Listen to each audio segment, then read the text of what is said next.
Muito boa tarde a todos. Em nome do Presidente da Federação Portuguesa de Futebol e da Direção da Federação Portuguesa de Futebol, dar-vos as boas-vindas a este webinar de saúde mental e desporto.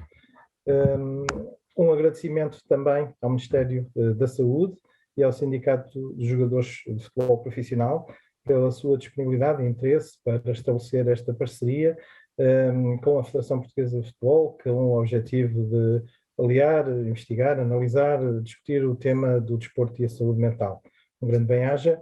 Durante a pandemia nós tivemos sucessivos confinamentos, problemas relacionados com a saúde mental que se foram agravando, tivemos atletas de alto rendimento em diversas modalidades de grande visibilidade trazerem este tema. Recordo que a ginasta Simone Biles, durante os Jogos Olímpicos, a Naomi Osaka no ténis, usaram a sua visibilidade durante as grandes competições para debater o tema da saúde mental e ajudar a retirar-lhe este estigma.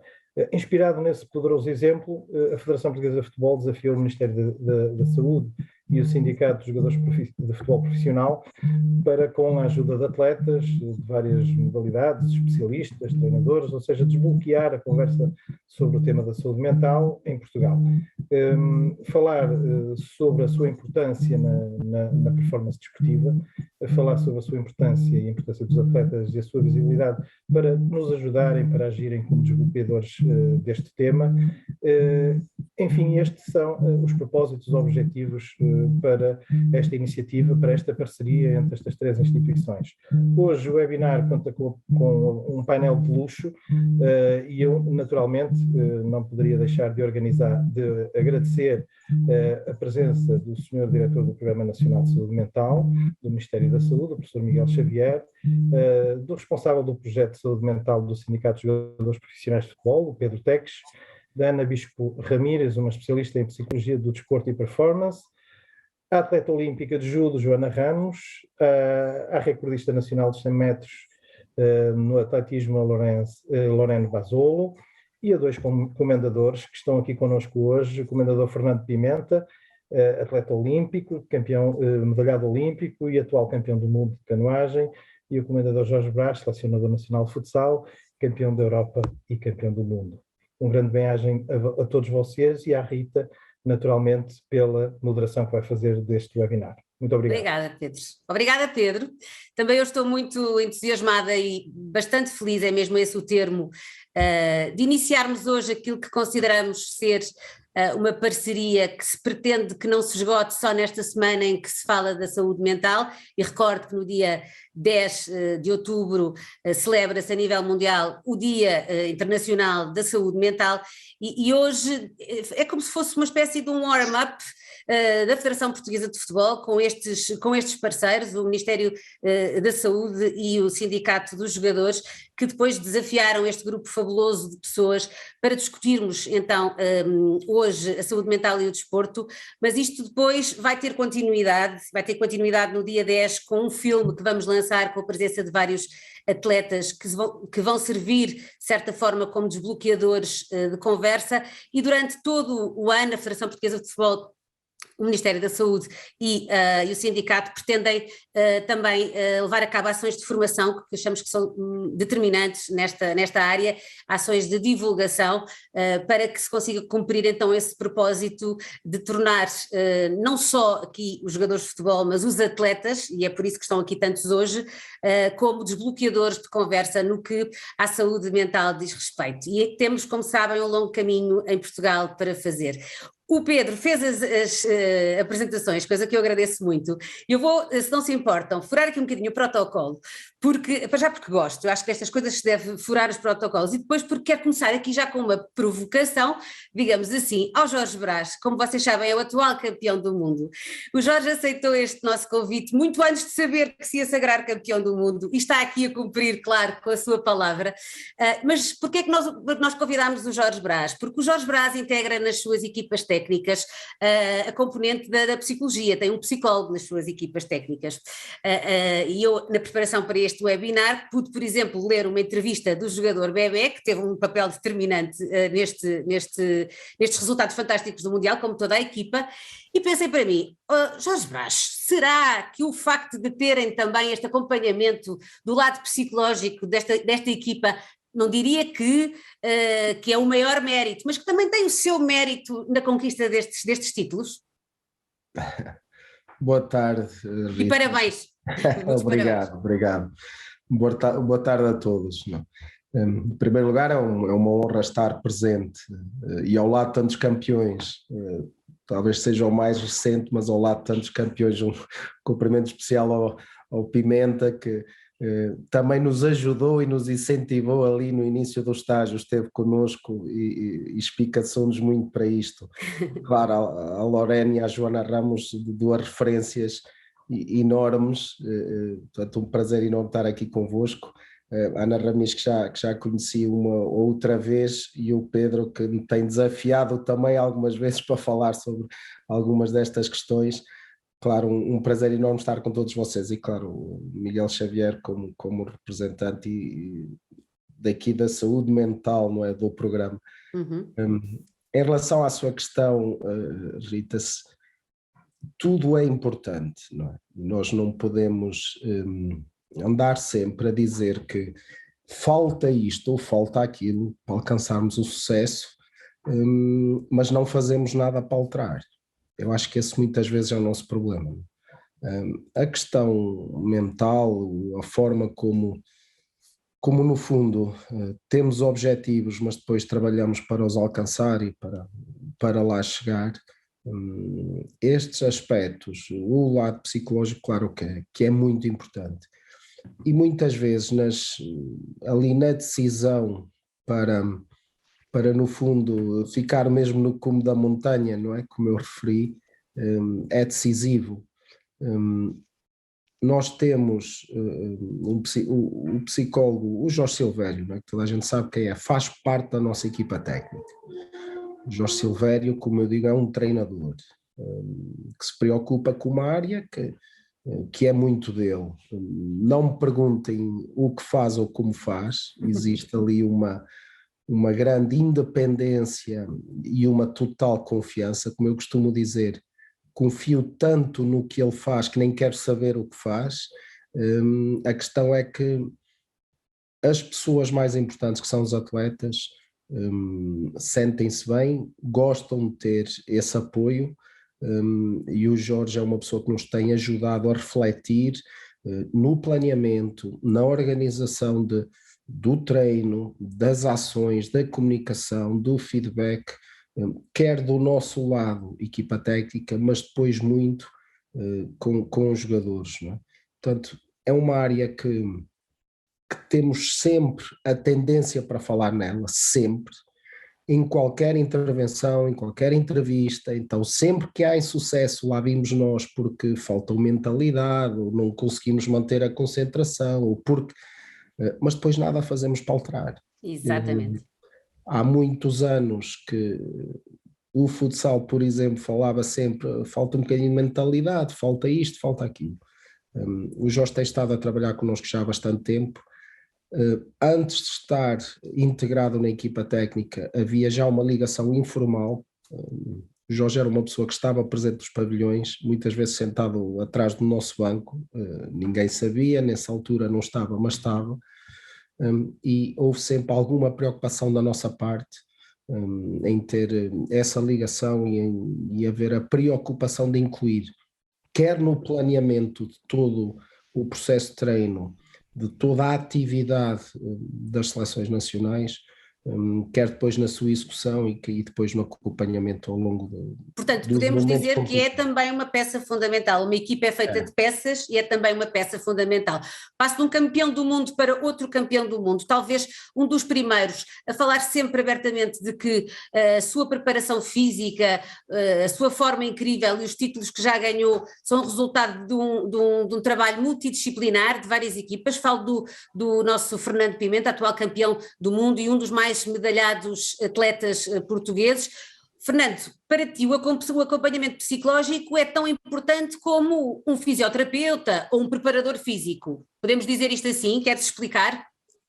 Muito boa tarde a todos. Antes de mais agradecer o convite. Também para mim é uma honra poder estar neste simpósio e pronto, e é sempre bom podermos partilhar a nossa experiência e se calhar algumas das nossas ideias. Respondendo à sua pergunta, sem dúvida, eu principalmente acho que mais este último ano e meio dei ainda mais importância. Eu já também trabalhava desde 2016 mais ou menos com o Dr. Jorge Silveira, porque trabalhava também com a equipa nacional, a seleção nacional, mas não era a full time como o futsal tem essa sorte de poder ter um psicólogo a tempo inteiro. E este ano, através do Comitê Olímpico, comecei a trabalhar também com a doutora Ana Ramírez, que está aqui também presente. Uhum. E sem dúvida que ainda bem, infelizmente temos que dizer, ainda bem que aconteceu aquilo que aconteceu à Simone, porque ela tem tanta exposição mediática que veio alertar para esta problemática. E sem dúvida que eu disse, acho que já disse isto à doutora, que eu não fiquei fora das medalhas porque levei ferramentas comigo que me foram adquirir, que recebi agora na última fase da preparação, porque muito provavelmente eu podia ter ficado em quarto lugar em vez de terceiro, e aquele momento às vezes dou, ok, não vou ganhar, mas pelo menos vai luta pelo segundo. Se calhar houve competições em que eu não fui segundo porque desacreditei que já não ganhava, e a partir dali a competição deixou de ter aquele entusiasmo que normalmente nós vamos enquanto estamos a lutar pelo título. E pronto, e mantive-me na luta até à parte final da competição, dos jogos, por exemplo, e consegui a medalha de bronze. E pronto, e claro que é algo que nós ainda estamos no deserto. Nós em Portugal ainda estamos muito no deserto em muitas coisas, infelizmente, mas nesta parte do desporto, aquela luta que nós podemos ter é tentar deixar para as próximas gerações as condições que nós não tivemos ou que Exato. fomos adquirindo ao longo dos tempos, porque sem dúvida a parte psicológica é uma das mais importantes, se não a mais importante, porque eu posso dar o exemplo de 2012, o atleta que foi campeão olímpico. Ele tinha sido campeão olímpico em 2004, 2008 foi prata, 2012 voltou a ser ouro. O que é que nós, quando chegamos a uma final dos Jogos Olímpicos, em termos físicos, não há um atleta que esteja mal. Não podemos dizer, olha, nos oito primeiros, claro, há um atleta que não está bem fisicamente, é impossível. Aquilo que vai fazer a diferença é mesmo a parte psicológica e a experiência, a forma mais madura como vai abordar a prova, tudo isso, sem dúvida que depois também passa muito pelos psicólogos do desporto. Claro que sim. Fernando, obrigada. Já vamos passar a bola à doutora Ana Ramírez, mas antes eu vou aqui fazer aqui uma provocação ao professor Miguel Xavier, que é diretor do Plano Nacional de Saúde Mental e também é nosso parceiro nesta aventura de falarmos sobre desporto e saúde mental, até para vos fazer também a todos um convite, que é vermos este webinar de duas formas. Uma, evidentemente, a importância da saúde mental no desporto, mas também pensarmos que as pessoas que nos estão a ver não são desportistas e que aquilo que acabou de acontecer agora, algumas não são, Fernando Pimenta dizendo que sim senhora, foi super importante, foi determinante, se calhar não conseguiria ter o resultado que tive se não tivesse um acompanhamento na minha saúde mental, também faz toda a diferença. E é esse o objetivo, Dr. Miguel Xavier, desta parceria, é ser o desporto o desbloqueador de conversa e fazermos com que o cidadão comum perceba que se os nossos grandes atletas, as nossas grandes referências pedem ajuda e estão atentos à saúde mental, todas as pessoas devem fazê-lo sem pudores e sem isso ser um tabu. Penso que não está com o microfone ligado, já está agora. Estou. 20 segundos para a circunstância. A circunstância para agradecer à Rita, ao Pedro, ao André, a todas as pessoas que estão na base deste acordo, a Ana Matos Pires, que foi quem proporcionou esta ligação. Verdade. E dizer-vos que é um prazer enorme para nós no Ministério da Saúde e no Programa Nacional de Saúde Mental esta parceria que vamos começar a fazer. E depois quero cumprimentar todas as pessoas que estão no painel. É a primeira vez que eu estou ao pé de tantos campeões. Eu sou aqui a única pessoa que não é campeão de nada. Mas, e esta é que é a coisa engraçada, houve um momento em que eu próprio achei que podia ser campeão de alguma coisa. Todos nós temos um momento das nossas vidas, quando fazemos desporto, ali pela adolescência, que nos vêm umas ideias que se calhar um dia vamos poder conseguir. E a maior parte de nós não consegue. E essa é a primeira coisa interessante, porque é que a maior parte de nós não consegue, e há um conjunto de pessoas que estão aqui, algumas neste painel, que conseguem. O que é que eles têm de diferente de nós? Porque têm. Porque há um momento em que nós nos iludimos, nós vamos ser capazes, e não somos. Bem, agora, a questão que a Rita põe não é nenhuma provocação, eu acho que é a coisa mais importante de todas. A maior parte dos seres humanos presume que os problemas de saúde mental nos atletas, e principalmente nos atletas de alta competição, são raríssimos. Porquê? Porque nós vemos de uma forma física tão boa, sempre, que nós olvidamos completamente que eles próprios são seres humanos.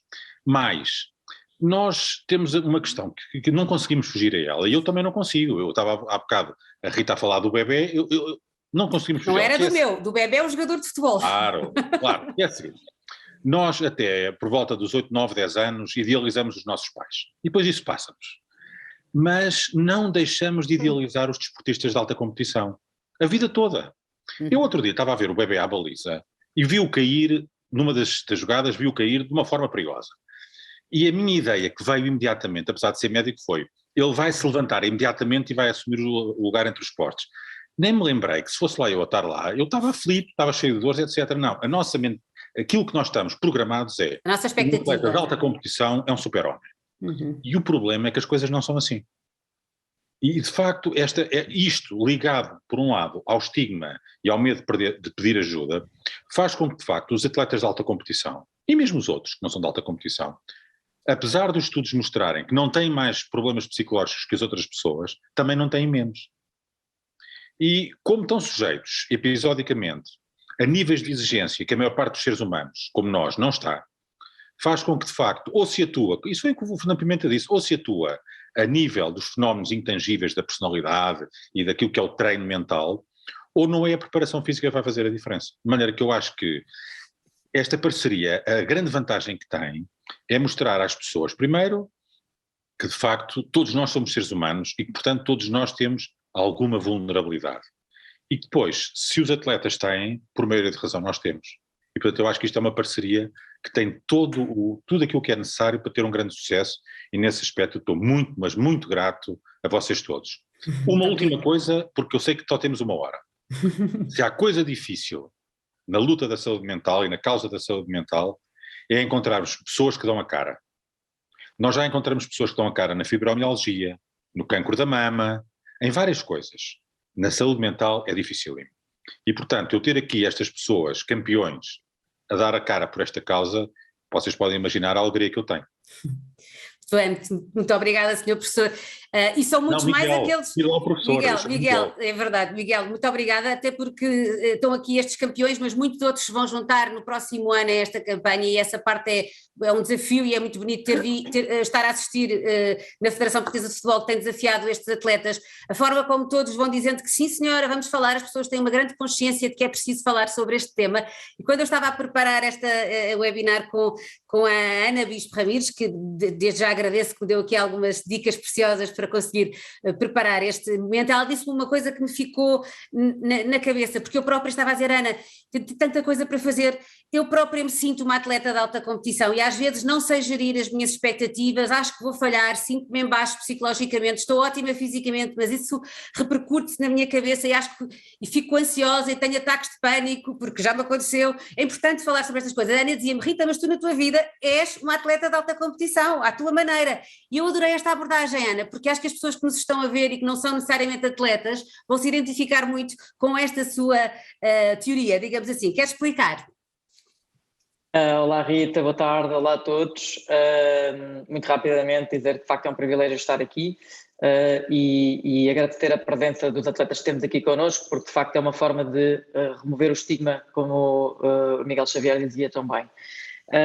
Na realidade, Rita, aquilo que acontece, e por isso é que o desporto é este palco privilegiado, é que todos nós, nas nossas profissões, somos super exigentes, não é? E, portanto, temos patamares de entrega de desempenho elevadíssimos. E os fenómenos que nós encontramos no desporto de alto rendimento, encontramos em outros contextos de alto rendimento, na área da medicina, na área da academia, na área militar, nas empresas e, portanto, na realidade o desporto é um laboratório onde, por excelência, nós podemos estudar, perceber o que é que acontece quando os fatores de exigência se elevam tanto, quais é que são as estratégias de coping que o ser humano naturalmente ativa, como é que ele se torna funcional, como é que ele se torna disfuncional e aprender com isso para podermos passar essa informação ao cidadão comum, não é? Porque na realidade aquilo que acontece é que os fenómenos emocionais que são experimentados na alta competição têm uma intensidade diferente, mas qualquer um de nós o vive no nosso dia-a-dia, não é? E não nos podemos esquecer que temos pessoas com enormíssimas responsabilidades no nosso país e basta ver o esforço que os dirigentes das nossas empresas tiveram que fazer nesta fase de pandemia para adaptar toda a sua organização, colocar as pessoas em casa em segurança, manter os postos de trabalho, quando eles próprios estavam a ter que organizar o seu agregado familiar, as suas preocupações, o seu medo de adoecer, o medo que a sua família adoecesse, não é? E, portanto, de facto, quando nós estamos a falar neste transfer, é isto mesmo que eu comentava com a Rita, que é a imensa aprendizagem que o desporto nos pode trazer e nos pode ajudar a otimizar, e os atletas são, por excelência, um exemplo para o cidadão comum naquilo que é a sua capacidade de adaptação. Naquilo que é também uma necessidade muito grande de normalizar o tema, ou seja, de haver quase um direito, depois de conquistarmos a diferença, esse direito à indiferença, ou seja, de normalizarmos o tema da saúde mental e de o tratarmos como outro tema qualquer.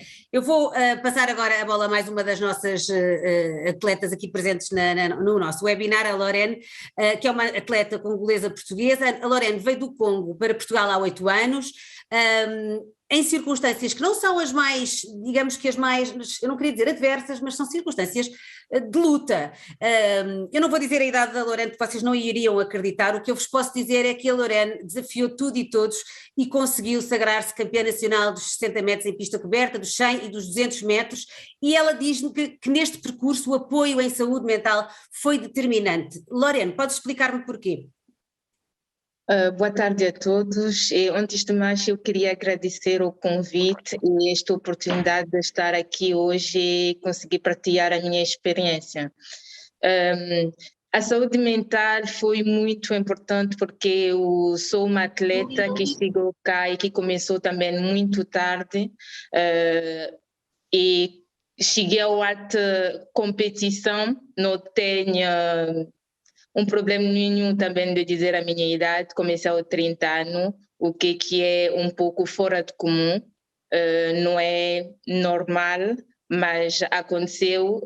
A prova é que até agora eu consigo me afirmar no 100 ou 200 metros, sou ainda recordista nacional do 100 ou 200 metros, mas às vezes há coisas que não fogem do controle, que nós não conseguimos controlar, há uma pressão às vezes à nossa volta que nós não conseguimos controlar e às vezes temos que escolher o momento certo para pedir ajuda às pessoas que percebem este assunto, para nos ajudar também a ter o rendimento, a poder ter também as nossas boa performance. E foi também o meu caso quando foi recentemente também nos Jogos Olímpicos.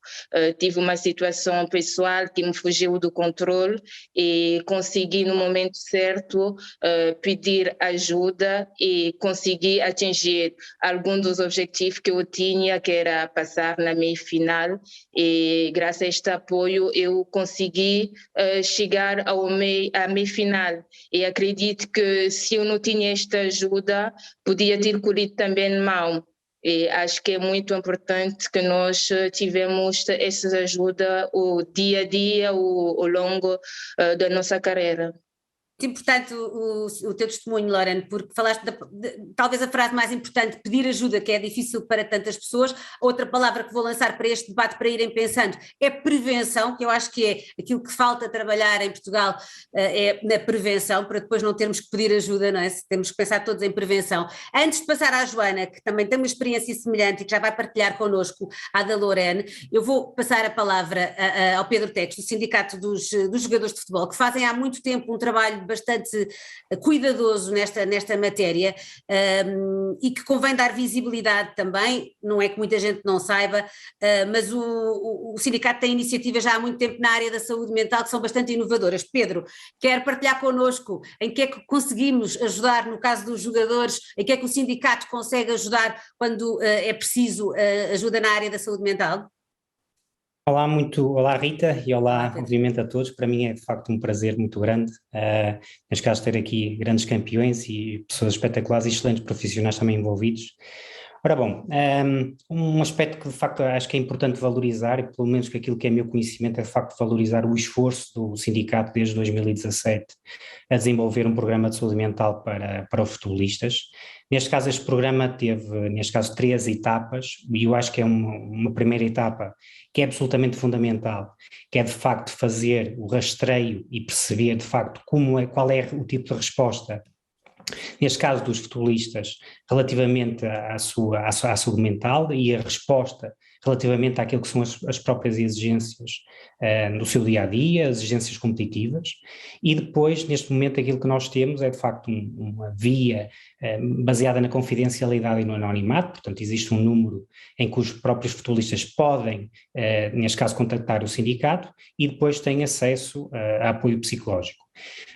Um aspecto que eu acho que acaba por ser também importante tem a ver com, de facto, nós percebermos a realidade e, de facto, o que é que se passa com a saúde mental dos desportistas e, portanto, nós estamos neste momento no zero, portanto, e quando digo zero, nós temos dados, por exemplo, da saúde mental através de rastreio, ou seja, um rastreio com mais de 200 futebolistas, também temos dados de árbitros, portanto, com mais de cerca de 300 árbitros. Portanto, esses dados já nos vão dando alguns indicadores importantes para a própria intervenção e, fundamentalmente, aquilo que a Rita falou, e muito bem, tem a ver com os aspectos da prevenção. Portanto, e é na prevenção que nós devemos, de facto, atuar, ou seja, esta parte de prevenção tem a ver claramente com o treino de competências psicológicas, ou seja, o acompanhamento daquilo que eu já aqui ouvi e muito bem e fico bastante agradado com isso, que é o acompanhamento daquilo que é o próprio treino físico e técnico ou tático ou estratégico, juntamente com aquilo que de facto são as competências psicológicas e, portanto, isto a partir daqui já de facto podemos estar aqui a falar sobre prevenção. Outro aspecto importante é de que o estigma que está associado à saúde mental, existe por si só na população em geral, portanto ela é claramente, é evidente, isto é um problema, uma barreira. No desporto, e baseando-me na evidência, no desporto é maior. E é maior porquê? E é um bocadinho aquilo que o Miguel Xavier estava a dizer ao início e que eu ouvi muito bem, há muito a ideia daquilo que é, e eu vou vendo isso diariamente, de facto não é a realidade, há muito a ideia de facto que existem super-homens e super-mulheres e que de facto aos atletas de alta competição nada lhes pega, né? Digamos assim, utilizando aqui uma expressão muito corriqueira. Contudo, aquilo que os dados nos dizem é de que a taxa de prevalência, isto baseado em screening, neste caso em questionários, portanto não é um diagnóstico profundo, mas a taxa de prevalência é ligeiramente superior, por exemplo, de depressão e ansiedade nos futebolistas comparativamente à população geral. Falando de árbitros, é um bocadinho inferior, curiosamente é um bocadinho inferior, e isto tem uma explicação e tem a ver com as estratégias de confronto que as pessoas vão garantindo ao longo da vida, e ser árbitro tem que ser robusto mentalmente, claramente, portanto, para poder agir sobre aquela atuação. Portanto, alguns dados que eu acho que são importantes desenvolver, e eu acho que no desporto temos claramente, e utilizando aqui uma palavra do Fernando Pimenta, estamos no deserto. Não é bem no deserto, portanto ainda existe a florescer algumas coisas, mas de facto há muito ainda há muito que fazer. Este painel que está aqui, Pedro, é um painel de privilegiados, digamos assim, no sentido do conhecimento, mais do que outra coisa qualquer, porque isto também tem a ver com educação, tem a ver com formação, tem a ver com prevenção. Vou pedindo ao resto do painel que vá pensando nestas 3 palavras e quais é que vocês acham que são os alvos prioritários para estas 3 palavras, para a formação, que é importantíssima, para a prevenção. E vou falar agora com a Joana, para tentar perceber se a Joana, que também é uma super atleta olímpica de judo, participou nos Jogos Olímpicos, 3 Jogos Olímpicos, segundo sei, foi vice-campeã europeia individual e por equipas, campeã universitária e foi 10 vezes campeã nacional. Joana, alguma vez tiveste de pedir ajuda porque sentiste que o teu corpo e a tua cabeça não estavam, digamos que, em sintonia e a querer trabalhar para o mesmo lado? Olá a todos, é um privilégio estar aqui, agradeço o convite. É verdade, eu acho que nenhum atleta gosta de pedir ajuda, isso é admitir que somos vulneráveis, ninguém gosta de fazer isso em alto rendimento, nem alta competição, é dizer que temos uma fraqueza, assumir isso perante nós próprios e perante os outros, mas a verdade é que nós somos humanos, nós não somos apenas atletas de alto rendimento ou gestores de sucesso. Nós não somos a nossa profissão é aquilo que nós fazemos, não é? A par da nossa carreira desportiva, temos um projeto de vida, temos tudo e mais alguma coisa que faz parte de nós. E o que aconteceu comigo desde 2020 até aos Jogos Olímpicos foi que realmente tudo o que era o meu projeto de vida e tudo o que era a minha carreira desportiva entraram em conflito. Eu sou mais ou menos da idade da Lorene, sou uma mulher, ainda não sou mãe.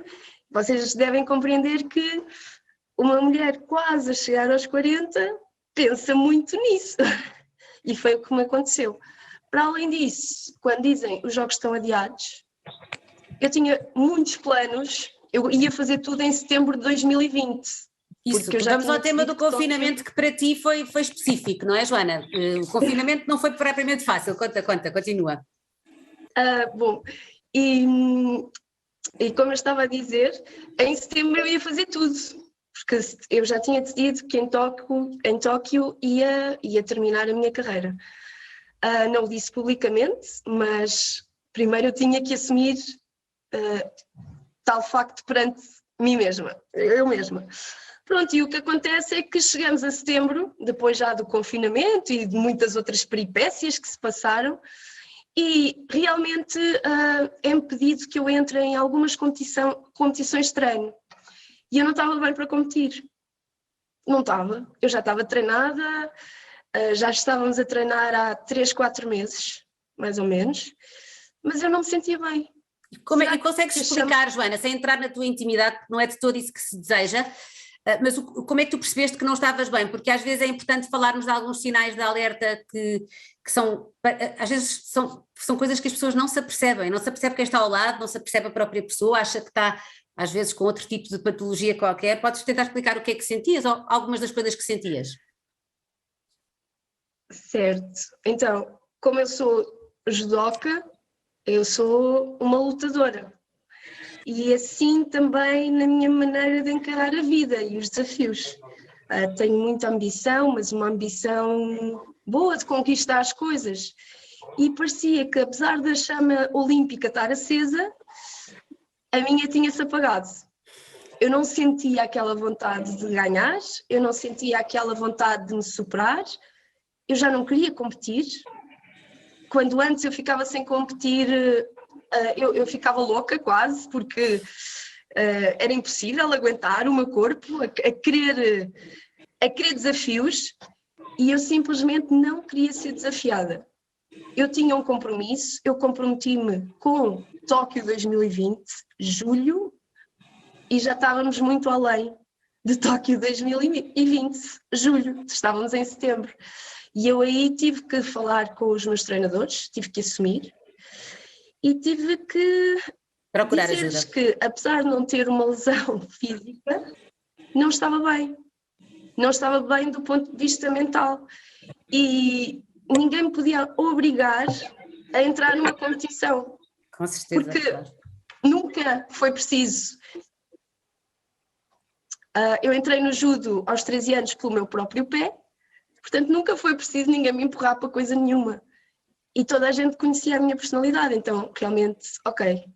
A maneira como eu dei a volta por cima a muitas coisas foi realmente pedir ajuda, colmatar as dificuldades e muito colmatar dificuldades anteriormente sentidas, antes até mesmo de época pré-Covid, e que nunca tinha tido tempo para repensá-las. Uhum. E aí eu não só pedi ajuda ao psicólogo, como pedi ajuda à nutricionista, como pedi ajuda ao fisiologista.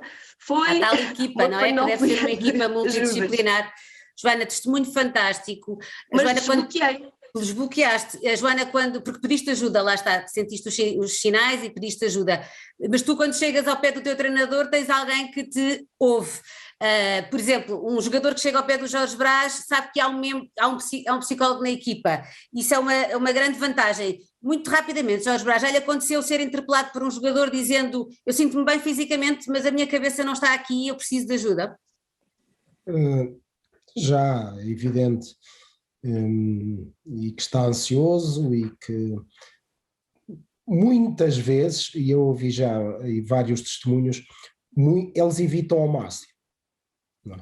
Então, com o chefe da equipa técnica ainda menos não nos ponham a jogar, não é? Devem ter esse receio, e isso é natural. Agora nós vamos sentindo isso, não é? E a minha aproximação, toda a equipa técnica, e onde o psicólogo terá um papel importantíssimo, mas todos nós tentamos ir desbloqueando isso e fazer entender que isso é algo normal e natural. Não é? Ainda por cima o Jorge lida muitas vezes com jogadores extraordinários, mas que podem ser jogadores extraordinários sem clubes. Tivemos o caso do Ricardinho, o Bebé, que era o único que não era profissional. É que nós às vezes olhamos para o todo e esquecemos-nos de ver que numa equipa existem pessoas com os seus problemas concretos, e aí também a ajuda de um psicólogo ajuda na saúde mental é muitíssimo importante. Concordas, Jorge? Totalmente. Perceber quem temos e perceber que dificuldades tem. Eu ouvi falar em fraquezas. Assumir as nossas fraquezas é o primeiro passo para vencermos, porque vai ser a única maneira de as ultrapassar ou no mínimo de as esconder. E quando nós não as assumimos, não as queremos trabalhar, não as queremos superar, por receio, por vários, aí é que se torna tudo muito mais difícil. Percebermos isto, termos esta vontade e perceber que estamos ali para ajudar, especialmente quem lidera o processo de treino, de planeamento, e depois termos, claro, pessoas especialistas e que nos podem ajudar pelo menos a esclarecer, a compreender o que é cada momento, o que é o problema de cada um, o que é que está a acontecer, não é? Porque foram 16 pessoas. O futebol já evoluiu muito, não é, Jorge? Isto... Há uns anos não havia este tipo de abordagem, não é? Ainda falta muito caminho, mas também temos que dizer que já fizemos algum, porque já temos aqui o Jorge Brás campeão do mundo. Sim. Diga, Ana. Rita, posso só pegar aqui, porque há aqui algumas coisas importantes que estão a ser ditas e que eu gostava só de focar. Sim. Podem interromper agora quando quiserem, não há problema. Só 2 ou 3 apontamentos. O que é engraçado aqui é que se eu vos dissesse assim a todos e às 177 pessoas que estão a assistir, ok, vamos fazer um pequeno exercício, que é afastam-se do ecrã um bocadinho e vão fazer um mortal encarpado. Ninguém fazia, provavelmente, não é? E eu portanto, fazia. Não fazia. O Fernando fazia! Eu fazia porque a doutora disse que para fazer eu fazia, pronto. Ia correr mal, mas pronto. Eu acredito em ti. Pronto, isto só para vos dizer o quê? Para vos dizer, para puxar aqui esta reflexão que é: se nós não temos a população treinada, se nós não temos atletas treinados do ponto de vista das competências psicoemocionais, porquê que devemos lhes exigir que eles o saibam fazer? Porquê que devemos exigir que as pessoas saibam se regular se não foram ensinadas, não é? É igual, não é diferente, é um músculo diferente, ok? E esta questão do estigma que nós estamos aqui a falar, se a Rita me permitir ser um bocadinho provocadora, no século XXI já é um bocadinho provinciano, porque na realidade, se eu não tenho vergonha de estar constipada, de ter Covid, de ter, como é que todos nós alimentamos esta questão de parecer mal, ter ansiedade, estar deprimido, estar triste, não ter capacidade, como é que é possível, não é? Mas é possível, e a Ana sabe que é possível. Claro. E, em portanto, pessoas esclarecidas, dúvida, isto não tem nada a ver com... Não, mas claro que sim, e daí eu queria pegar só muito rapidamente naquilo que a Rita estava a dizer muitíssimo bem, que a única forma que nós temos de dar a volta a isto, de facto, é começar muito rapidamente a capacitar as pessoas que trabalham com os atletas, a capacitar professores, a capacitar pessoas que promovem o desenvolvimento humano de outras, precisamente com esta noção do que é isto e mais, como a Rita estava a dizer e bem, aprenderem a discriminar precocemente sinais de alerta como sinais de, ok, é preciso trabalhar aqui esta área e não desvalorizar que aquilo que acontece muito frequentemente na nossa cultura ibérica de... Sem dúvida. Temos é que ser fortes e esconder o outro Miguel, lado. E isto faz-se nas escolas, faz-se nos clubes, faz-se nas associações desportivas, faz-se onde? Como é que nós podemos começar? Com que estratégia? Eu sei que isto é uma tarefa hercúlea, mas eu acho que temos todos que começar a pensar nisso, não é? Porque, como a Ana estava a dizer, quase que dá vontade de começar na escola primária, com os miúdos, a explicar-lhes o que é saúde mental e que não faz mal de vez em quando sentirem-se mal, não é? E isso nunca acontece, ou é raríssimo acontecer em Portugal. Rita, só uma nota, antes de passar ao Miguel. Não faz mal e é saudável. E é saudável, é ótimo, é bom. Miguel. Pois, aquilo que se passa é complexo, porque, vamos lá ver, a saúde mental teve um boom, uma aceleração no último ano e meio. Mas se vocês se repararem, até agora, até há pouco tempo, ela estava, como sempre teve, escondida. Isto não é um problema português, isto é um problema universal. Estava escondida, normalmente atrás de muros, etc. E só agora que este problema nos entrou em casa, não é? Connosco, com os nossos filhos, com os nossos amigos, etc., é que nós estamos a começar a falar disto de uma forma muito mais livre. Eu estou de acordo com tudo o que disse, mas eu ainda ia um bocadinho atrás. A primeira coisa por onde se tem de se começar é por sensibilizar as pessoas que isto existe. Ou seja, que existe aqui uma questão que é da saúde mental, que tem um lado positivo e tem um lado negativo, mas não tem só um lado negativo. Sabem que quando as pessoas falam de saúde mental, a campainha que toca nas nossas cabeças é doença mental. Claro. E esta é a primeira coisa que tem de ser cortada, e isto vai demorar algum tempo. E é por isso que eu acho que a questão da sensibilização para a saúde mental positiva é absolutamente crucial. E é nesse sentido que eu acho que os atletas de alta competição podem dar uma ajuda à população geral. Da prevenção também, não é, Miguel? Isto é prevenção pura. Claro. Ou seja, a ajuda que os atletas podem dar enquanto figuras de referência para vastíssimas partes da população é enorme. Nós não podemos esperar que a saúde mental de uma população dependa de ter bons serviços de psiquiatria. Se vamos apostar nisso, vamos falhar. É exatamente ao contrário. Nós devemos fazer tudo o possível para que as pessoas nunca tenham de chegar ao cimo da pirâmide. Ou seja, não tenham a necessidade de prevenir para... E, de facto, nós estamos numa oportunidade única, porque graças à pandemia, que teve tantos problemas, teve também este aspecto bom. Isto veio para a agenda mediática. Agora acho que nós temos a obrigação e a responsabilidade de aproveitar o momento. E manter a bola no ar e não deixar cair o tema. Claro que sim, Miguel. Não, vai passar, Rita, ele vai passar. Vai passar. Fernando, o Miguel há pouco falava do síndrome de super-heróis, que foi imposto muitas vezes aos atletas. Tu já sentiste isso, essa expectativa de seres um super-herói, como ele ganha tanta coisa, agora se não ganhar ou se ficar com o bronze já não presta, e bom, então nem vou pôr a bola para o Jorge Brás, porque o Jorge Brás foi campeão europeu, agora é campeão do mundo, meu Deus, e agora revalidar 2 títulos. Como é que estas cabeças, para primeiro o Fernando, depois o Jorge, como é que funcionam perante esta expectativa dos super-heróis? Eu vejo isto de dois pontos de vista. É impossível uma pessoa não estar à espera que eu possa conquistar uma medalha devido ao currículo que já tenho. Porque quando fui partir para os Jogos Olímpicos, falava muitas vezes com a doutora Ana e uma das coisas era tentar fugir à pressão. Eu felizmente lido bastante bem com a pressão. Fui aprendendo a bloquear-me e a criar a minha própria bolha, como diz a doutora. E o porquê? Porque são estratégias de nos defendermos.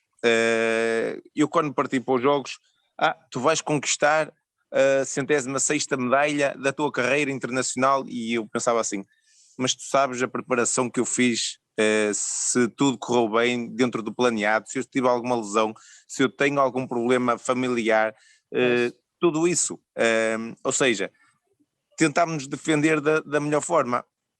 Agora, claro que às vezes não é assim tão fácil, por isso mesmo é que existe os psicólogos e nós não devemos ter medo de trabalhar com eles e de procurar ajuda. Eu tinha só aqui 5 coisinhas muito rápidas. Claro.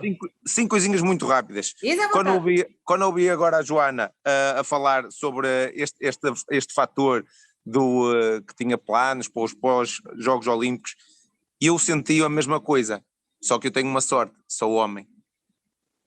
É um privilégio mesmo, no caso das mulheres. Tenho esta sorte, sou homem, pronto, acabou, sou homem.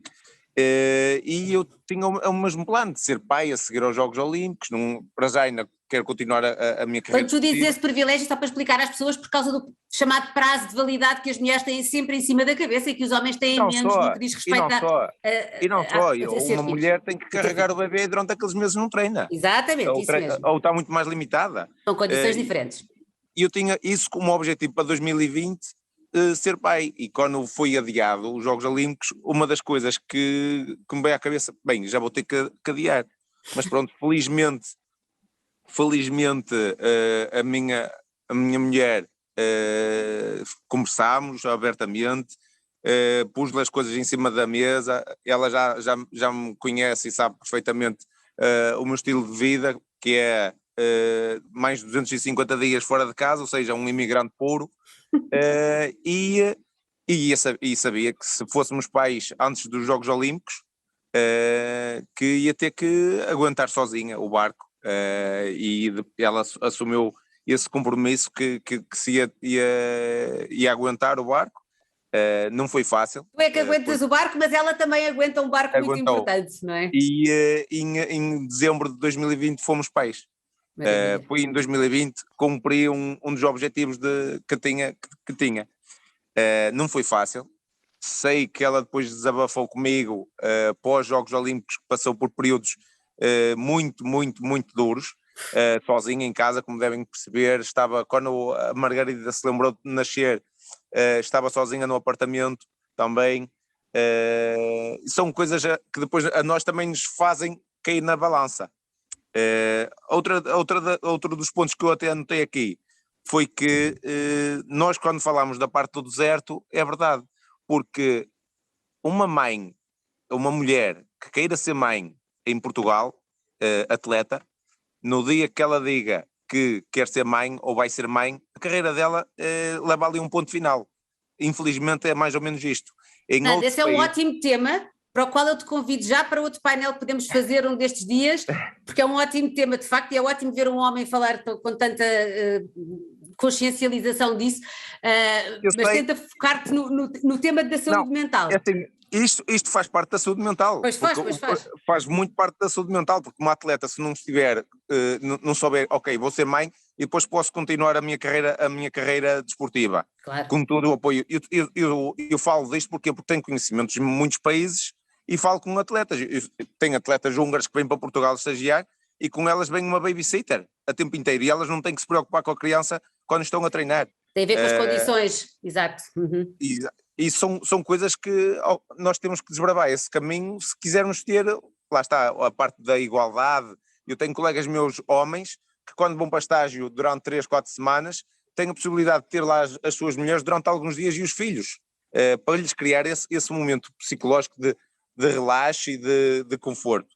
A outra parte é que eu, quando fui criança, durante muitos anos fui acompanhado por psicólogos, não porque era maluco, mas porque os meus pais queriam, e de certa forma, se hoje sou o que sou, é porque também trabalhei com esses psicólogos, e sem dúvida que foram uma ferramenta não só importante para mim, mas para os meus pais. Muito bem. E agora, a parte do apoio familiar, já falei que a parte, sem dúvida, que nós temos uma relação muito estável com pessoas com quem acreditam no nosso caminho, têm os mesmos objetivos, os mesmos sonhos que nós, sem dúvida que é muito importante. Não é fácil, porque resolver problemas à distância é uma coisa complicadíssima, como todos nós sabemos, e depois já há outra parte, que é o trabalhar com um psicólogo não é a mesma coisa que trabalhar com um massagista ou com um fisioterapeuta, porque um psicólogo nós conseguimos fazer uma videochamada, como eu faço bastantes vezes com a doutora Ana, e falámos e desabafámos e ouvimos conselhos. Um fisioterapeuta tem que estar lá, ponto final, parágrafo. Enquanto com um psicólogo às vezes uma chamada, 5 minutos, que seja, só para pelo menos respirar fundo e pensar muito, muito friamente nas coisas, porque por exemplo eu antes agora do Mundial, antes de ser campeão do mundo, pensei várias vezes em deitar a toalha ao chão e dizer ok, este Mundial não vale a pena ir porque a cabeça não ia, o corpo não respondia, e pronto, claro que aí entra o trabalho do psicólogo, da família, do treinador, que também tem que estar ele próprio motivado, porque se um treinador não estiver motivado, o atleta sente, e se o atleta sente, vai-se retreino no treino. Ou seja, e ainda bem que não mandaste a toalha ao chão, Fernando, porque ficámos todos... Eu não falo mais hoje. Já falei tudo. És ótimo a falar, podes falar sempre que quiseres. Eu agora vou só devolver a pergunta ao Jorge Braz e depois, por favor, interrompam o debate, que fica mais vivo e fica mais interessante. Jorge, como é que é agora com esta expectativa de super-herói? Depois do super-herói Fernando Pimenta, que é sem dúvida um super-herói, não é? E é um super-herói, mas que assume a importância e assume esta problemática sem problema nenhum, não é? Faz parte. Eu olho sempre para estas questões de uma forma... Eu não consigo ver negativismo nisto, não é? Ainda agora, e agora há pressão, mas que pressão? Pressão era talvez não conseguir chegar aos títulos, não conseguir ter sucesso. Não ser feliz. Não ser feliz. Tão bem. O Pimenta deixou-nos a todos a sorrir quando jantou e conversou connosco no centro de estágio. Isto é algo tão positivo, não é? Participar no Mundial é algo marcante para toda a gente, não é? Agora, temos que perceber o processo todo. Agora, durante o treino, durante o processo, quando as coisas não correm bem, aí vamos pagar mais à frente. E aí é que temos que perceber então se estão mais vulneráveis neste sentido ou naquele. E o que é que acontece? E aí sim auxiliar, porque depois isto é tão positivo, podermos fazer o que queremos, estarmos neste nível e neste patamar. É como diz o selecionador de futebol praia, a pressão só mesmo a panela de pressão, não é? Porque é uma oportunidade única e percebermos isto e encararmos. Eu ouvi falar muito aí no positivismo da saúde mental porque parece mesmo que é só um problema, não é? E não é treinar, é termos... É uma vantagem, não é? Quando se investe é uma grande vantagem. É ser alegre todos os dias no que fazemos e sermos felizes no processo todos os dias, porque quando somos mesmo felizes, superamos-nos dia a dia, e superando o dia a dia, quando vier a competição é muito difícil alguém superar-nos a nós, não é? Agora, é como eu digo, nós vamos nos vestindo e maquilhando e colocando o perfume para a festa, porque depois a festa é para desfrutar e para mesmo... É para dançar. Para chegarmos ao final da festa exaustos, como acontece sempre, mas extremamente felizes porque nos divertimos imenso e saímos de lá super satisfeitos com tudo que fizemos. Portanto, como é que nós olhamos para isso? E há aqui exemplos fabulosos. O Pimenta é um deles, é mesmo um super-herói, só lhe falta a capa. E como é que nós olhamos para estas questões, né, desta forma muito... É ser feliz todos os dias. E sobretudo, eu no outro dia estava numa palestra com umas pessoas e falei do seguinte, de sermos felizes e de terminarmos este processo todo de consciência tranquila, de que nós fizemos o nosso melhor, desempenhámos o nosso melhor papel durante o processo de preparação até uma prova. Mesmo que eu, se chegasse aos Jogos Olímpicos e se ficasse fora da final, claro que ficava super triste, ficava em baixo, mas ao fim e ao cabo, isso aconteceu no Rio de Janeiro, fiquei fora das medalhas, como todos sabem, com o problema das folhas, foi achincalhado, foi gozado com esse tema, e hoje em dia esse tema ainda bem à baila quando vou a alguns sítios, mas eu terminei os Jogos Olímpicos do Rio de Janeiro e os meus melhores amigos disseram assim, olha, mudavas alguma coisa na tua preparação para esta competição? Conseguias fazer mais alguma coisa? Eu disse, não, então tens que estar de consciência tranquila, deste o teu melhor, as coisas não saíram, a sorte não te sorreu, por isso tens que estar de consciência tranquila, e acho que isto é o mais importante que nós podemos levar. E para toda a gente, Fernando, não só para vocês que são atletas de alta competição, mas para todas as pessoas que estão a ver isto e que nos acompanham. Joana e Lorena, querem acrescentar alguma coisa que estejam a ouvir e que queiram comentar das vossas experiências pessoais? Estão mais caladinhas? Joana? Eu gostava só de dizer que realmente eu em Tóquio não tirei uma medalha. No entanto, olhando para tudo o que foi o ano, o período a partir do momento em que confinámos até aos Jogos Olímpicos, eu posso dizer que eu realmente me superei. eu fui muito além do que eu imaginava. Eu acho que em 6 meses eu fiz mais competições do que em 2 anos de ciclo e tirei uma medalha num Grand Slam aos 39 anos. Espetacular. Eu fiquei em 5º no Mundial, foi absurdo, incrível. Foi absurdo. Ok, os jogos não foram o que eu perspectivei, mas é como o Fernando diz, eu, a partir daquele setembro, em 2020, eu acordava e eu decidia que, eu pensava assim para mim mesma, hoje vai ser um bom dia, e eu não sei o futuro, eu não sei sequer se vão realizar Jogos Olímpicos, mas eu escolho fazer tudo o que tiver ao meu alcance hoje para ter sucesso e para ser feliz.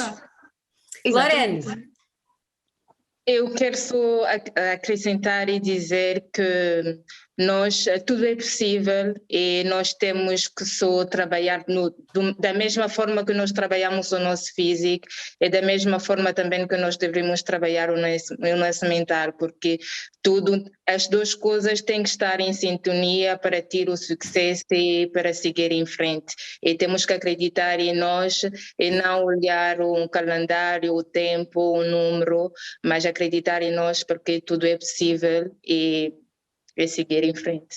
No seu caso, Lorene, o facto também de ter chegado a um país que agora é seu, mas saiu dos seus amigos, essas questões todas também, de certa forma, atrapalham muitas vezes a performance de uma atleta, ou seja, essa questão emocional. Eu, por exemplo, não me imagino desenraizada, preciso muito das minhas pessoas, percebe o que eu estou a dizer? Sim. Eu acho extraordinário que uma mulher como a Lorene consiga, depois de tudo isso, ainda se superar, bater recordes e ter essa... Ou seja, é preciso também fazer esse trabalho quando se trata de acompanhamento psicológico.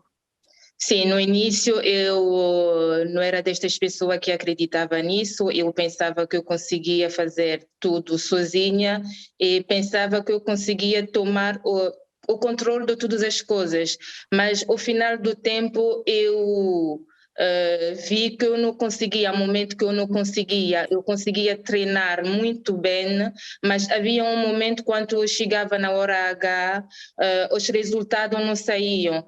E pronto, há sempre aquelas críticas, a gente pensa que realmente é porque não estamos bem preparada, mas ao final, quando eu comecei a trabalhar com as pessoas, percebi que realmente havia um momento où a minha mente não estava em sintonia com o meu físico. E hoje é verdade que não estou ainda muito treinada mentalmente, mas é um passo que eu quero seguir pela frente, trabalhar também muito mais o meu mental para conseguir também as melhores performances. Eu acredito também que é uma coisa também que hoje é que faz que eu consiga ainda me afirmar a esta idade, que eu consigo também seguir em frente. É uma das coisas que me ajuda muito e graças a isso eu consigo me afirmar e continuar a brilhar neste palco. Isso mesmo. Miguel, há pouco o Miguel dizia que nós não queremos inundar o mercado, digamos, de psiquiatras e de psicólogos, embora façam muita falta em muitos sítios. Queremos a prevenção. A prevenção. Então a prevenção passa pela formação de quem forma, de quem lida com, por exemplo, com os miúdos na formação de futebol, os mais pequeninos. Temos que dar formação aos treinadores, por exemplo, aos árbitros, a quem está com a decisão. Aos pais, boa, Fernando, exato. Vamos entrar por esta discussão. Onde é que começamos com a formação? Eu não consegui ver, peço desculpa, eu não consegui ver um jogo de futebol do meu irmão, que joga, tem 17 anos, nem sei os escalões, eu não consigo ver, desde que ele começou com 8 anos, porque eu vejo pais com tanta raiva do lado de fora dos campos. Verdade. É verdade, é horrível. As bancadas muitas vezes são o pior exemplo de desporto. Nós fizemos uma campanha aqui na Federação que se chama Deixa Jogar, precisamente para os pais perceberem que têm que deixar jogar as crianças. Não só no futebol, mas também noutras modalidades. Os primeiros a porem um ponto final antes da carreira desportiva de um atleta, do seu filho começar, são eles próprios. Através dessa pressão psicológica que exercem quer em casa, quer quando vão para os treinos, quando porque vão querem para que todos sejam jogos. Cristianos Ronaldos, e isso não é possível, como é óbvio. Miguel, começamos como? Miguel e Ana, ajudem-me aqui, o Pedro também, que tem imensa experiência nesta área, como é que nós podemos fazer? O que é mais prioritário? Formação para quem?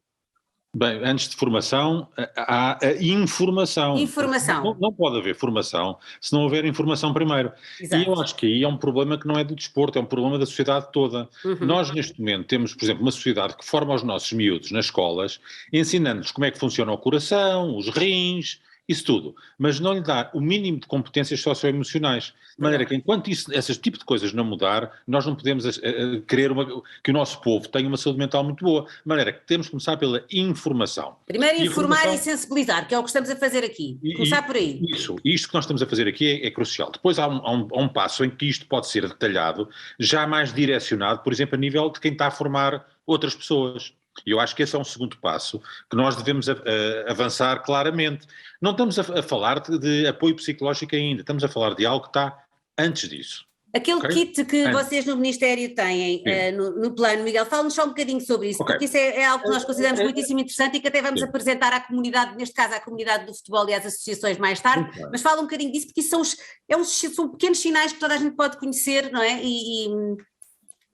Aquilo que nós tentámos fazer foi arranjar um mecanismo de uma forma rápida, numa hora e meia, chegar e dar a informação necessária e suficiente às pessoas, olhando para isto numa perspectiva de população. Não é apenas chegar à escola B ou C, não, é para toda a gente. E esse exemplo já está a ser posto em prática em autarquias e espero que venha a ser estendido, e está ali um recurso que qualquer pessoa pode utilizar para dar a informação básica do que é a saúde mental no seguinte aspecto: o que é, quais são os sinais de alarme e como é que nós devemos fazer se detectamos os sinais de alarme positivos. Imagine que a nossa população portuguesa daqui a 2 ou 3 anos tem esta ferramenta internalizada dentro de si. Nós como um desfibrilhador, que houve formações para desfibrilhadores, termos esta ferramenta... Mas mais simples. Mais simples ainda por cima. E tinha menos medo. Eu acho que se nós conseguimos acho que nós demos um salto gigante. E é isso que eu espero, não é? Rita, eu não sei se posso trazer um bocadinho do know-how do sindicato. Claro, e curiosamente o sindicato iniciou este programa de saúde mental antes da pandemia, portanto isto em 2017. É verdade. Portanto, se calhar já estávamos a antecipar um bocadinho o sindicato e aqui louvar obviamente o trabalho do sindicato neste sentido, mas aqui de facto é a literacia de saúde mental, é muito importante trabalhar. Porquê? Porque saúde mental é muito mais que a inexistência de perturbação, estamos a falar de bem-estar psicológico, portanto isto é importante dizer, portanto por saúde não se implica perturbação.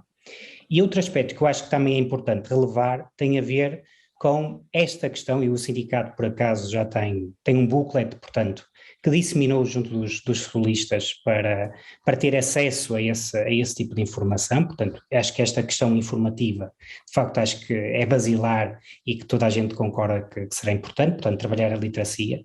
Outro aspecto importante de trabalhar o estigma tem a ver com aquilo que eu chamo whistleblowers, portanto, aquilo que existem aqui os denunciadores e que são os próprios atletas. Aquilo que vocês estão aqui a fazer, tem aqui atletas de facto corajosos a esse nível, que de facto vêm cá e vêm dizer de facto basicamente aquilo que são os seus sentimentos, as suas emoções e os seus pensamentos relativamente à própria competição. Depois, eu acho que naquilo que foi o programa de saúde mental do sindicato, e creio que será uma segunda etapa, tem a ver com as estruturas de apoio, de intervenção e de investigação. Portanto, não, na minha opinião, obviamente, não creio que faça sentido intervir sem perceber aquilo que se está a passar de facto no terreno, no contexto. E, portanto, aqui a investigação e a evidência, de facto, acaba por ser absolutamente basilar para que nós possamos intervir. E depois, obviamente, no fundo educar, e eu não gosto muito desta palavra educar, mas pelo menos dar apoio relativamente àqueles que intervêm diariamente neste caso com os mais jovens e trabalhando a prevenção, que são de facto os treinadores e, obviamente, reforçando a abordagem do Fernando, e também os pais, que neste caso, por exemplo, também, pelo menos eu pessoalmente tenho trabalhado também muito com os pais. Portanto, e se trabalharmos com as crianças, eles vão ser os pais do futuro, não é? Portanto, tal e qual como nos ensinaram a reciclar a nós. Deve-se trabalhar com os mais significativos, portanto, não faz sentido estarmos a intervir com crianças relativamente aos aspectos da literacia e do ponto de vista da educação, na minha opinião, até aos 12, 13 anos. Portanto, são os mais significativos, esses sim, que eventualmente poderão condicionar aquilo que é a própria saúde mental das próprias crianças. Portanto, esses são os mais importantes, nesse caso os treinadores e também os pais. É um ótimo ponto. Ana, quer acrescentar? Quero acrescentar uma coisa para além daquilo que está a ser dito, que é muito importante e que quer a intervenção do Miguel, quer a intervenção do Pedro, está perfeitamente alinhada com as diretrizes do Comitê Olímpico Internacional, que aposta fortemente nesta criação de um circuito de informação e formação, criando estruturas que protejam a saúde mental dos atletas onde eles se encontram, não é? E eu alargaria isto à população como o Miguel fez, que eu acho que é perfeitamente, de facto, desejável. Portanto, eu iria para um outro lado e faria uma outra provocação, entre aspas, que é, também é importante conseguirmos mobilizar a responsabilidade social de determinado tipo de estruturas, como, por exemplo, são os mídia. E eu vou dar um exemplo. Histórias como a do Fernando, da Lorene e a da Joana, muitas vezes não são sexy para virem para as primeiras parangonas dos jornais, porque eles não aparecem a dizer que estão deprimidos, que estiveram não sei quanto tempo. Não, eles estão a dizer que eu tive esta questão, mas comecei a trabalhar e resolvi o assunto, ok? E é por esse lado do sucesso que se tem que abordar, não é, Ana? Exatamente, a questão que o Miguel, a questão que o Miguel estava aqui a referir é perfeitamente fundamental, que é nós temos que dar poder às pessoas que trazem e que atuam já o comportamento que nós desejamos para o futuro. Ou seja, isto não é descurar o apoio que tem que se dar às pessoas que de facto estão em prejuízo emocional, não tem nada a ver com isto, mas temos que dar voz, temos que dar luz aos atletas e às pessoas que já integram isto nas suas rotinas com esforço e com sacrifício, porque são mais áreas de trabalho a crescer, mas que de facto alcançam os resultados que têm em virtude desta disciplina que têm. Uma última nota, só para terminar, Rita, porque também não quero roubar muito tempo, só para vos dizer uma coisa.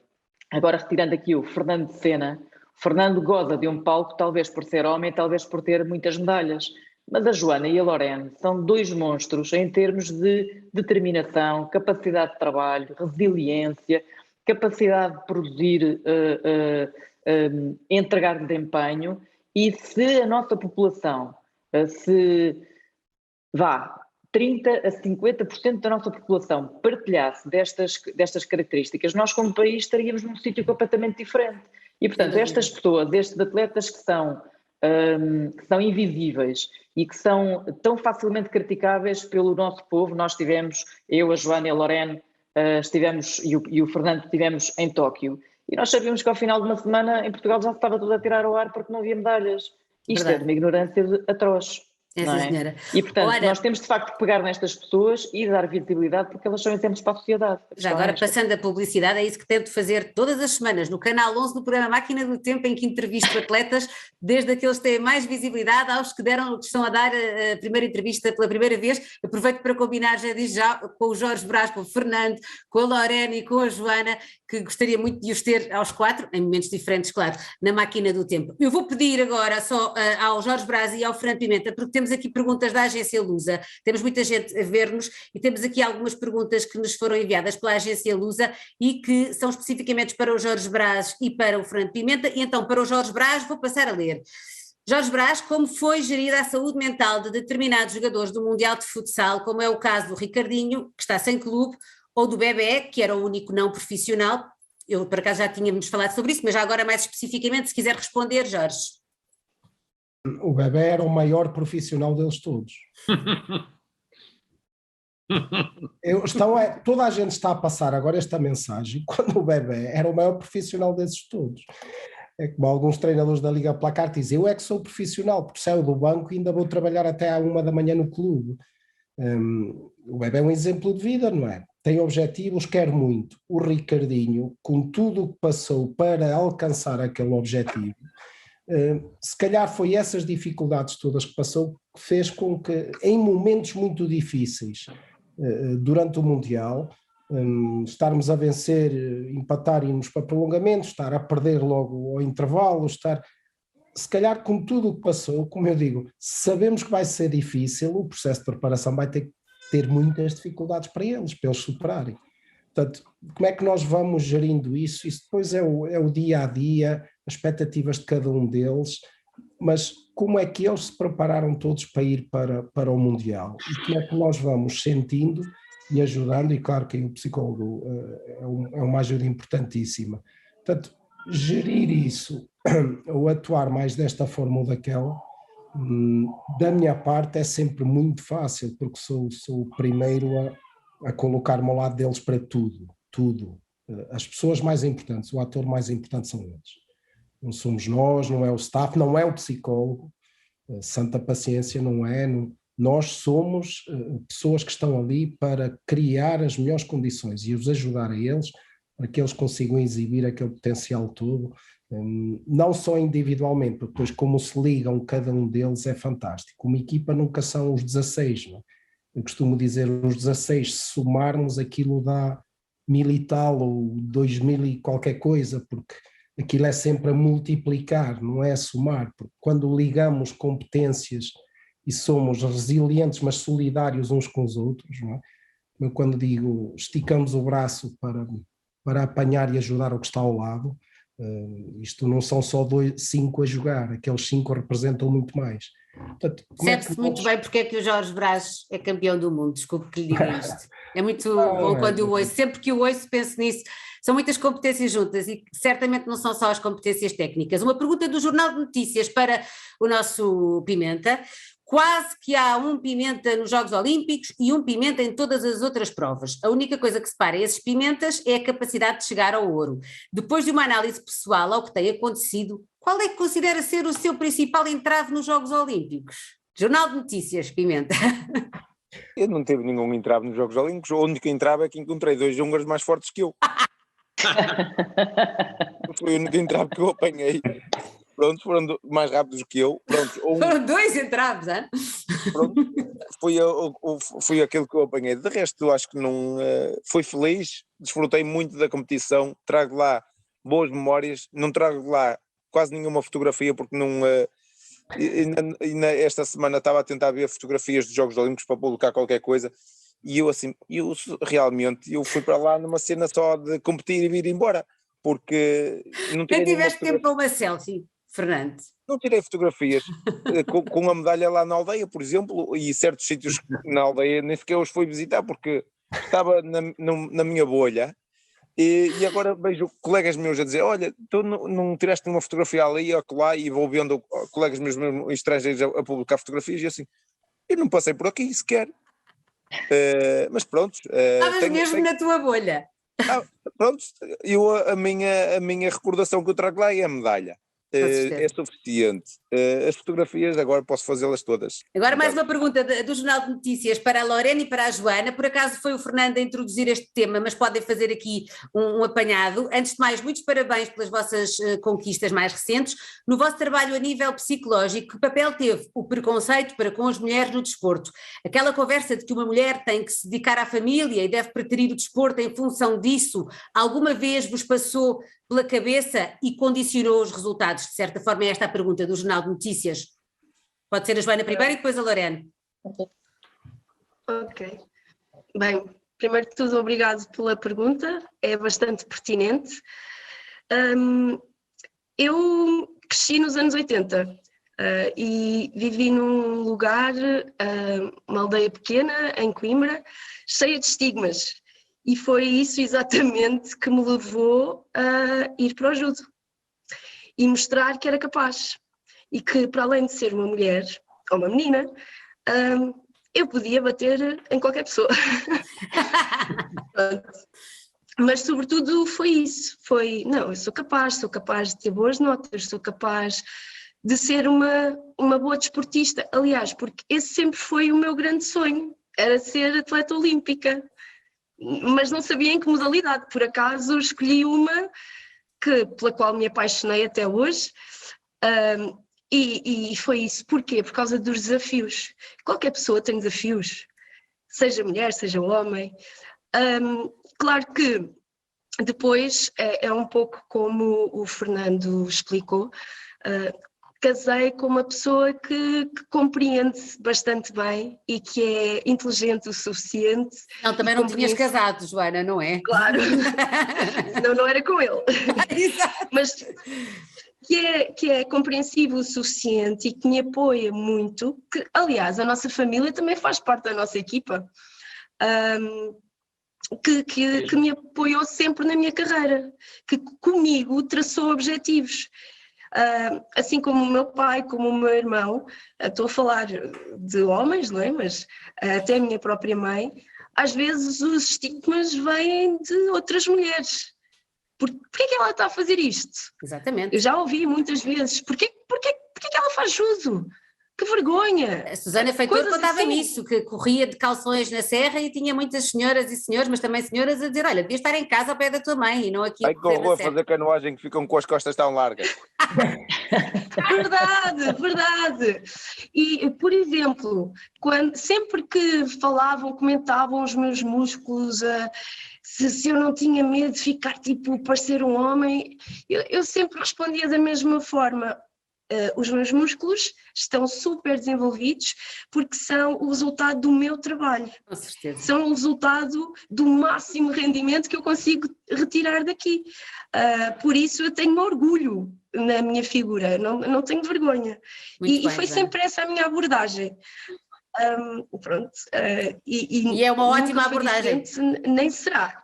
Lorena, e tu, como mulher, já sentiste que existe algum preconceito na tua evolução como atleta? Algum momento na tua vida em que tenhas sentido isso? Sim, eu já senti isso. Primeiro, posso dizer que eu nasci numa família de desportista. Então, eu, à idade de 5 anos, iniciei com o judo, porque o meu pai era um mestrado de judo e aikido. Mas depois disso, eu fui estudar fora. Quando eu voltei, tinha já 22 anos. E pedi ao meu pai, diz ao meu pai que eu queria voltar a fazer o judo. E o meu próprio pai, que fazia também no desporto, diz que não, tu eras uma mulher e não podia continuar a praticar o judo. Mas eu tinha uma paixão pelo desporto. Então, contornei tudo às vontades dele e fui parar no atletismo pela ajuda do meu professor de educação física. E aí também era mais este preconceito de, como eu comecei muito tarde, comecei aos 24 anos, praticamente o atletismo, e a gente me chamava de velha. Vai fazer outra coisa, já é velha, mas eu não ligava nisso, seguia mais a minha paixão, queria lhe mostrar que não, aqui não é uma questão de ser velha. Uma série de preconceitos juntos, seres mulher e agora já eras velha. Sim, e eu queria conseguir chegar muito longe e mostrar nas pessoas que nós temos direito de sonhar, o sonho não tem uma idade. Todas as pessoas têm o direito de seguir o sonho dele, mas temos que estar bem fisicamente e mentalmente e seguir o nosso sonho. E isso foi a minha luta, é o meu objetivo até agora, de poder continuar a mostrar nas pessoas que não é isso que tem que ser um freio para as pessoas. Nós temos que seguir em frente nós não podemos também controlar tudo isso. Nós temos que ouvir o nosso coração e continuar a seguir em frente. É isso que eu faço e fecho os meus ouvidos, os meus olhos nestes comentários. Muito bem. Estamos quase no fim, porém há aqui um comentário que me parece que pode merecer uma apreciação tanto do Miguel Xavier como da Ana Ramires, que é um comentário que nos chegou do Vítor Gomes, um participante que está a assistir a este webinar e que diz: o tema é saúde mental e desporto e não é saúde mental e alto rendimento. É importante não distorcermos os pressupostos e pensar que a estruturação se deve fazer de baixo para cima e não de cima para baixo. Se não for assim, não chegaremos ao alto rendimento com êxito. Comentários? Ana, se quiser começar, eu depois falo a seguir. Muito bem. Eu vou ser muito rápida para encerrar, Rita, porque estou a comentar isso e gostava de só reforçar uma coisa que o Jorge disse que eu acho que é muito importante. Primeiro, eu acho que estamos todos alinhadíssimos nisso, é disso que nós estamos a falar desde o princípio, que é devemos começar de facto a capacitar as pessoas que trabalham e varrer as gerações, e o contributo dos atletas que nós temos aqui, o exemplo que eles nos trazem, é por isso simplesmente usarmos a visibilidade e a sua notoriedade para alertar a população para isso mesmo. E, portanto, de facto, a alta competição trabalha-se a partir da formação, isso em qualquer área. Nós só teremos mais alta competição se a formação for melhor. Muito rapidamente, só para reforçar uma coisa que o Jorge referiu, e que eu acho que é perfeitamente fundamental, que é os verdadeiros atores são os colaboradores das empresas, os atletas e os alunos. Ou seja, aquilo que nós temos que pensar e aquilo que nós temos que desenvolver é como é que nós criamos estruturas, contextos de aprendizagem e desenvolvimento para que eles possam ter o protagonismo. E isto é que nos importa. E em termos das equipas multidisciplinares que suportam este tipo de trabalho, de facto, esse deve ser o nosso foco, que é criar circunstâncias de aprendizagem para que eles possam, de facto, dar o seu melhor e ter as melhores experiências, que devem cruzar duas variáveis. A intensidade com que entregam e o entusiasmo com que vivem as coisas, porque este entusiasmo é que é o fator protetor da saúde mental. Só discordo um bocadinho naquilo que o Jorge diz, porque para mim o atleta top performance de um desporto de equipa, por exemplo, é o treinador. Ele, acima de todos, tem que estar muito bem para poder, de facto, ele é o mestre, não é? O professor é o mestre, o gestor é o mestre e, portanto, ele, acima de tudo, tem que estar extraordinariamente bem para poder fazer com que tudo aquilo que acontece com a sua equipa possa vir ao de cima. Todos nós, os restantes que estamos na equipa multidisciplinar, somos uma ferramenta ao serviço, de facto, deste processo. Miguel? Eu acho que a Ana já disse tudo. Eu acho que a nossa preocupação aqui de todos, para além da questão dos atletas, é a população, e temos estado todos a dizer isso, que é como é que nós, a partir do exemplo dos atletas de alta competição e dos outros que não são de alta competição, podemos passar para a população, que é esse passo que nos interessa aqui. E eu acho que isso se consegue fazer, isto assim, para resumir isto tudo, se eu quisesse resumir isto numa palavra, porque o desporto é uma escola de vida. Tudo aquilo que nós estivemos a falar aqui são coisas que nós podemos transpor para a nossa vida. Só não falámos de uma, e se calhar não é por acaso, que é aquilo que os atletas sentem, e nós também, quando deixamos de ser atletas. E essa é uma parte que às vezes nós nos esquecemos. Um atleta, quando deixa de ser atleta, deixa de ser uma pessoa endeusada, começa a perder as suas capacidades, o que é que lhe passa pela cabeça? O que é que se passa dentro dele do ponto de vista além de que perde uma rotina, não é, Miguel? Perde toda uma rotina, que também é importantíssimo. Como é que se previne aquilo que vai acontecer a seguir, em que tanta gente se deprime, tanta gente fica com problemas de consumo de substâncias, etc. É uma escola de vida, e é nesse sentido que eu acho que nós devemos pensar aqui. Escola de vida. Eu acho que o Miguel, com este fecho de intervenção, fez-me pensar que este é só o primeiro de muitos webinars sobre o tema, porque eu acho que foi muitíssimo interessante. Agradeço-vos mesmo muito a presença, porque eu pelo menos adorei a moderar e aprendi imenso, mas acho que os temas são vastíssimos e devem ser aprofundados e por isso tenho a certeza que conseguiremos encontrar-nos mais vezes para continuar esta belíssima conversa. Muito obrigada a todos. Quero dizer também, dar um grande agradecimento a todos aqueles que nos acompanharam lá em casa, à frente dos seus computadores, sejam ou não atletas de alta competição, todos temos expectativas em relação à vida, ansiedades, angústias, problemas, e todos nós temos, todos aqueles que estão aqui pelo menos temos essa vontade de conseguir falar, sermos os desbloqueadores de conversa. Diz, Fernando. Eu acrescentava uma coisinha, que é o seguinte: nós temos de ter mais cuidado com as pessoas que nos rodeiam. E o porquê? Porque nós às vezes temos gente que arranja problemas para as soluções e não soluções para os problemas que nós temos. Ou seja, estão-nos sempre a arranjar problemas em vez de ser solução para alguma coisa. Por isso acho que isto é um pouco do estigma de nós não nos queremos fazer de coitadinhos. Eu não sou coitadinho nenhum, eu faço aquilo que gosto e aquilo que quero. Ponto final, quando não quiser, levanta a bandeira branca e arranco para outra. Eu sou muito prático nisto. Por isso queremos, de certa forma, alertar para essas coisas e, como eu disse, eu felizmente tenho bons contactos no estrangeiro, tenho uma relação extraordinária com atletas das mais diversas modalidades em Portugal e lá fora, e isso permite-me ter um know-how diferente, uma expectativa de vida diferente, conhecimentos diferentes, e por isso é que eu sou muito para a frente e meia bola em força, como se costuma dizer. A animação de qualquer festa, Fernando. Esta animação de qualquer webinar e de qualquer festa. Não tens de pedir desculpa, foi um gosto. Aliás, receber-vos a todos. Chamar a atenção que a Federação Portuguesa de Futebol e a Portugal Football School vai continuar com os sindicatos de jornalistas e com o Ministério da Saúde a desenvolver uma série de ações durante todo este ano sobre saúde mental. Convidar todos aqueles que estão a ver-nos para se juntarem a nós nessas mesmas ações e lembrar aquilo que nos une a todos, a frase desta campanha: não há saúde sem saúde mental. Obrigada a todos e a todas.